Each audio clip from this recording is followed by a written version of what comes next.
Bienvenue dans Message du jour par le couple. Deux voix unies pour partager une vision inspirante. Ensemble, explorons des messages qui transforment. Message du jour par le couple. Écoute, grandis, avance. Deux voix, un seul cœur, un message pour éclairer ta journée. Deux cœurs, une voix, un message qui transforme.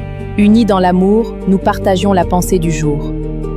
La pensée d'aujourd'hui nous conduit au canon 226 du Code de droit canonique. Dans la famille, Dieu confie à l'homme et à la femme une mission qui dépasse leur propre bonheur.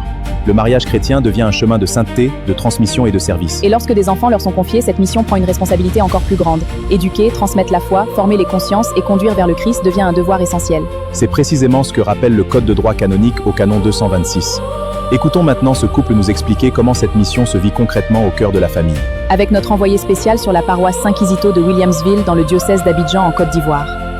L'Église donne-t-elle une mission particulière aux personnes mariées? Oui.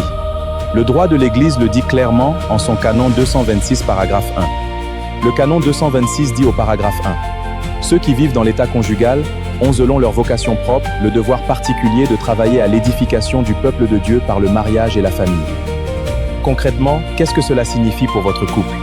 Notre mariage ne concerne pas seulement notre bonheur personnel.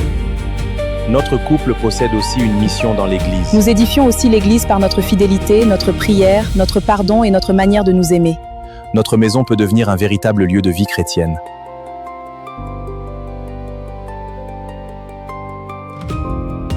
Le canon 226 paragraphe 2 dit « Ayant donné la vie à des enfants, les parents sont tenus par la très grave obligation de les éduquer et jouissent du droit de le faire. C'est pourquoi il appartient aux parents chrétiens en premier d'assurer l'éducation chrétienne de leurs enfants selon la doctrine transmise par l'Église.